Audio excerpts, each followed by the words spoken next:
সারস ও বাঘের গল্প।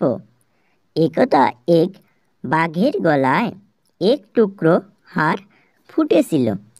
অনেক দিন ধরে বাঘটি মাংস খেয়ে আসছে, তবে এবারের মতো তার গলায় কখনো হাড় ফোটেনি। দারুণ যন্ত্রণা হচ্ছিল বাঘের। নিজে অনেক চেষ্টা করলো হাড়কে বার করবার, কিন্তু কিছুতেই হাড় বার করতে পারল না। তাই বাঘ মনে মনে বলতে লাগলো, আহা, এমন যদি কাউকে পেতাম যে হাড়টা টেনে বের করে দিতে পারে। এমন সময় হঠাৎ সেই পথ দিয়ে এক সারস যাচ্ছিল। সারস পাখিকে যেতে দেখে বাঘ অতি কষ্টে বলল, ভাই, আমার একটা উপকার করতে পারবে?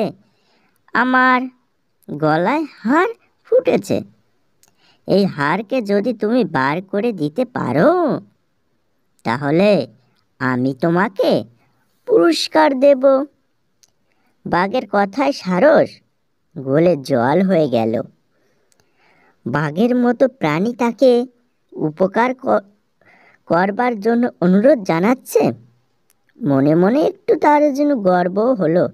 অতএব সারস বাঘের গলার ভিতর নিজের মাথা ঢুকিয়ে দিয়ে ঠোঁটে করে অনায়াসে সেই ফুটো থাকা হাড়টা বের করে দিল। বাঘের প্রস্তুতি মতো সে বলল, হাড় তো বের করে দিলাম, এবার আমার পুরস্কার দিন।